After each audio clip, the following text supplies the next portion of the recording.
Hi guys, డ్రీమ్11 ban అయిన తర్వాత నేను 5 వీడియోస్ చేశానన్నమాట. వాటికి చాలా మంచి రెస్పాన్స్ వచ్చింది. Thanks for that. అయితే ఈరోజు దాన్ని ఎక్స్టెన్షన్ చేసి ఒక సూపర్ న్యూస్ అయితే మీకు చెప్తున్నా. అదేంటంటే డ్రీమ్11 బ్యాన్ అయిన తర్వాత నేను ఆంధ్ర అకౌంట్ ప్రూఫ్స్ యాడ్ చేస్తే మళ్ళీ నాకు వెరిఫై అయ్యింది. అది ఎలా అయిందో ఈ వీడియోలో నేను క్లియర్గా చెప్తాను. ఎండ్ వరకు చూడండి, మీకు ఖచ్చితంగా నచ్చుతుంది. నచ్చితే మాత్రం లైక్ చేయండి, షేర్ చేయండి, అలాగే మన ఛానల్ని సబ్స్క్రైబ్ చేసుకోవడం మాత్రం మర్చిపోకండి. అయితే ఇంకెందుకు ఆలస్యం, టాపిక్లోకి అయితే వెళ్దాం. నేను టాపిక్ ముందు చెప్పే ముందు నాకు కామెంట్ సెక్షన్లో చాలామంది ఫ్రీక్వెంట్గా అడుగుతున్నారు క్వశ్చన్స్. నేను ఆల్రెడీ డిస్కస్ చేశాను క్వశ్చన్స్ గురించి, బట్ ఇంకా చాలా క్వశ్చన్స్ అడుగుతున్నారు. వాళ్ళకి నాకు టైం లేక, అంటే నేను కొన్ని పరిస్థితుల వల్ల నేను రిప్లై ఇవ్వలేకపోతున్నా. వాళ్ళ కోసం మెయిన్ కొన్ని క్వశ్చన్స్ అయితే నేను సెలెక్ట్ చేసుకున్నాను అనమాట. వాళ్ళు అడిగే క్వశ్చన్స్ అవైతే నేను ఇప్పుడు వాటికి ఆన్సర్స్ ఇప్పుడే చెప్పబోతున్నా. సో వాళ్ళు ఒకవేళ మీ క్వరీ అదే అయితే ఒకసారి చూడండి. ఇందులో ఫస్ట్ మెయిన్గా ఏమడుగుతున్నారంటే, PAN card and bank verified అయ్యాయి, విత్డ్రా చేసుకున్నా. ఇప్పుడు నేను నా పాన్ కార్డ్తో తమిళనాడులో ఉన్న మా బ్రో అకౌంట్తో ఆడవచ్చా లేదా? పాన్ కార్డ్ నాది ఉంది, అకౌంట్ ప్రూఫ్ మా బ్రోది ఉంది, వెరిఫై అవుతుందా లేదా, ఇల్లీగల్ అవుతుందా, సెండ్ మీ రిప్లై అని అడిగారనమాట ఒక అతను. అయితే దానికి ఆన్సర్ ఏంటంటే, నేను ఫస్ట్ వీడియోలో ఏం చెప్పానంటే, pan card account book account proof ఇద్దరిది ఒకటే అయి ఉండాలి అని చెప్పాను కదా. అది మ్యాండిటరీ అయిపోయింది. ముందు ఎలా ఉండేవంటే రూల్స్, పాన్ కార్డు ఎవరిదైనా పెట్టుకొని బ్యాంక్ అకౌంట్ ఎవరిదైనా పెట్టుకున్నా యాక్సెప్ట్ అవుతుంది. కానీ నేను రీసెంట్గా డ్రీమ్11 ఆడే మా ఫ్రెండ్స్ని కనుక్కుంటే వాళ్ళు నాకు ఏం చెప్పారంటే, పాన్ కార్డుపై ఎవరి పేరైతే ఉందో వాళ్ళదే బ్యాంక్ అకౌంట్ ప్రూఫ్ కూడా ఉండాలని చెప్తున్నారనమాట. సో ఇప్పుడు నేను ఈ వీడియో లాస్ట్లో ఆంధ్ర బ్యాంక్ ప్రూఫ్ అయినా సరే ఎలా యాక్సెప్ట్ అవుతుంది అనేది నేను చెప్తాను. సో మీ దానికి క్వశ్చన్ ఏంటంటే, ఇప్పుడు ఒకవేళ మీరు పాన్ కార్డుపై ఉన్న పేరుతో కానీ, ఇప్పుడు ఒకవేళ మీరు బ్యాంక్ అకౌంట్ ప్రూఫ్ వేరే వాళ్ళు పెట్టారనుకోండి, యాక్సెప్ట్ అవ్వచ్చు అవ్వకపోవచ్చు అనమాట. అది డిపెండ్స్ అనమాట. కానీ మోస్ట్లీ నాకు తెలిసి నా ఫ్రెండ్స్ నేను సర్వే చేసిన దాని ప్రకారం అయితే అట్లా చేస్తే అవ్వట్లేదు అని నాకు చాలామంది చెప్పారనమాట. ఇది ఫస్ట్ క్వశ్చన్ అనమాట. నెక్స్ట్ సెకండ్ క్వశ్చన్ వచ్చేసి, చాలామంది ఇంకోటి ఏంటి అడుగుతున్నారంటే, నాది తెలంగాణ స్టేట్, నేను పేటిఎం బ్యాంక్ పెట్టి వాడుతున్నా, అది యాక్సెప్ట్ అవుతుందా? బ్రో, నేను ఆల్రెడీ లాస్ట్ వీడియోలో చెప్పాను, డిజిటల్ బ్యాంక్స్ అనేవి డ్రీమ్11 యాక్సెప్ట్ చేయట్లేదు. సో మీరు డిజిటల్ బ్యాంక్స్ మీరు డైరెక్ట్ ప్రూఫ్ ఉండాల్సిందే. మీరు డిజిటల్గా ఏదైనా పెడతామంటే అది కుదరదు. సో ఇదైతే నా ఆన్సర్. తర్వాత ఇంకొక అతను ఒక సూపర్ అది ఆన్సర్ అని అనుకోవచ్చు, క్వశ్చన్ లాగా నాకు అనిపించలేదు. I blurred my IFSC code part in passbook and changed my IFSC to Maharashtra, uploaded and got verified. Now I am able to play paid contest. Do I get any problem during withdrawal? Tell me. ఒక్కసారి verify అయిపోయిన తర్వాత మళ్ళీ problem అనేది maximum రాదు brother. ఇదైతే గుర్తుపెట్టుకో. ఈయన ఏం చేశాడంట, IFSC కోడ్నేమో బ్లర్ చేసేసాడంట, అకౌంట్ బుక్లో బ్లర్ చేసేసి మహారాష్ట్రాని కింద పెట్టుకొని ఆయన ప్రూఫ్స్ అప్లోడ్ చేసాడంట, వెరిఫై అయిపోయిందంట. సో ఇట్లా కూడా చాలామంది అరుణాచల్ ప్రదేశ్ అని పెట్టాము, మాది అయిపోయింది అని చాలామంది చెప్తున్నారనమాట. ఇంకా కొందరు ఏమడుతున్నారంటే, ఇప్పుడు బ్రదర్ మేము బ్యాంక్ అకౌంట్ వేరే స్టేట్ వాళ్ళది పెట్టాము, మా పాన్ కార్డ్ ఆల్రెడీ చేంజ్ చేయడానికి అవ్వట్లేదు అంటే, బ్రదర్ ఇప్పుడు మీరు బ్యాంక్ వేరే స్టేట్ది పెట్టినా మీ అకౌంట్ కాకపోతే అవ్వట్లేదు. సో వెరిఫై అవ్వట్లేదు.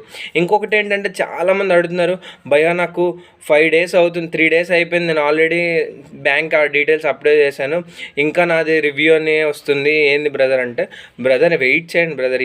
ఈరోజు నిన్న గాంధీ జయంతి, ఈరోజు సండే, మళ్ళీ సాటర్డే కన్సిడరేషన్లోకి రాదు, మ్యాక్సిమం 5 days.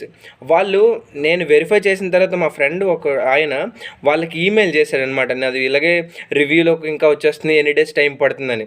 వాళ్ళు ఏం రిప్లై ఇచ్చారో నేను ప్రూఫ్స్, నా దగ్గర ప్రూఫ్స్ ఉన్నాయన్నమాట, స్క్రీన్ షాట్స్ ఉన్నాయి, అవి నేను పెడతాను, మీకు ఇంకా క్లారిటీ వస్తుందని అయితే నేను అనుకుంటున్నాను. మీరు లాస్ట్లో చూసినట్లయితే నేను స్క్రీన్ షాట్స్ లేదా ఎక్కడైనా పెడతాను.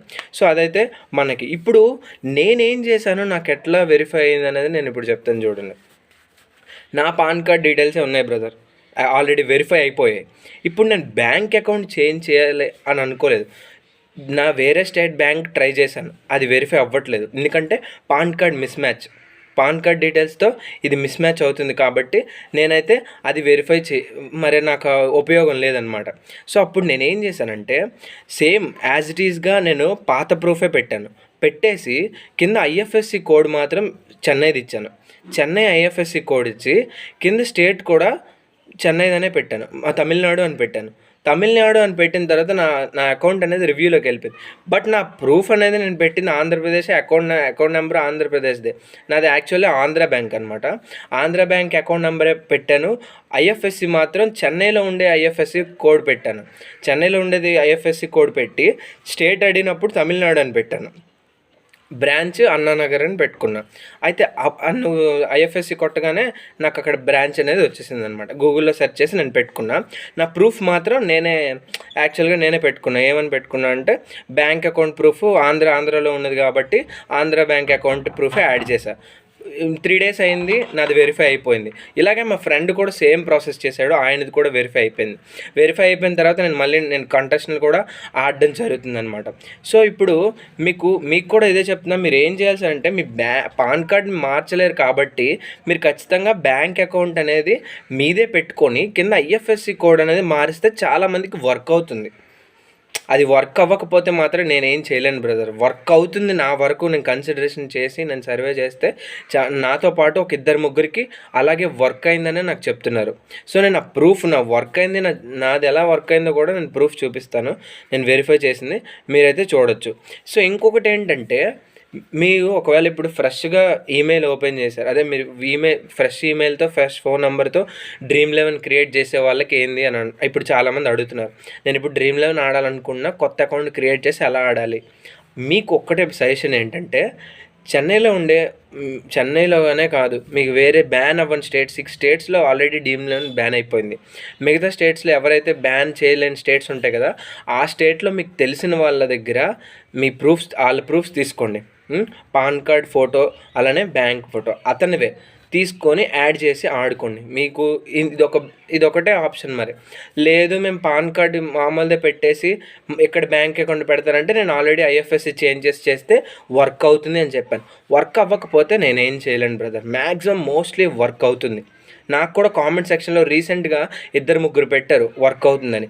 ఇంకొక టెక్నిక్ ఏంటంటే అతను చెప్పినట్టు ఐఎఫ్ఎస్సి కోడ్ బ్లర్ చేస్తాడంట ఆయన. ఆ బ్లర్ చేసేసి డీటెయిల్స్ అనేవి అప్లోడ్ చేసేసాడు. ఆయనకు కూడా ప్రూఫ్లో బ్లర్ చేసిన అకౌంట్ అనేది వెరిఫై అయిపోయింది. అకౌంట్ రివ్యూలో ఉన్న వాళ్ళు అయితే వెయిట్ చేయండి, 5 days మ్యాక్సిమం అన్నారు కదా. మండే, ట్యూస్డే, వెన్స్డే చూడండి, ఖచ్చితంగా వెరిఫై అవుతుంది. మీరు పెట్టిన రివ్యూకి వెళ్ళిన నుంచి 5 days కౌంట్ చేసుకోండి, ఖచ్చితంగా మీదైతే వెరిఫై అవుతుంది. సో మీకు ఖచ్చితంగా హెల్ప్ అవుతుంది ఈ వీడియో. మీరు ఇప్పుడు Dream11 హ్యాపీగా ఆడుకోవచ్చు బ్రదర్. బ్యాన్ అయినా మీకు ప్రాబ్లం లేదు, మీరు మనీ విత్డ్రా చేసుకోవచ్చు, మీరైతే కంటెస్ట్లు కూడా ఆడుకోవచ్చు. ఇది ఒక మంచి గుడ్ న్యూస్ అనుకుంటున్నా. మీకు ప్రూఫ్స్ లాస్ట్లో నేను పెడతాను కదా, మీరు ఇప్పుడు చూడవచ్చు ప్రూఫ్స్. మీరు చూసి మీరు ఖచ్చితంగా మీరు కూడా ఇట్లానే చేస్తారని నేనైతే ఎక్స్పెక్ట్ చేస్తున్నాను. Thanks for watching this video. Signing off. By by.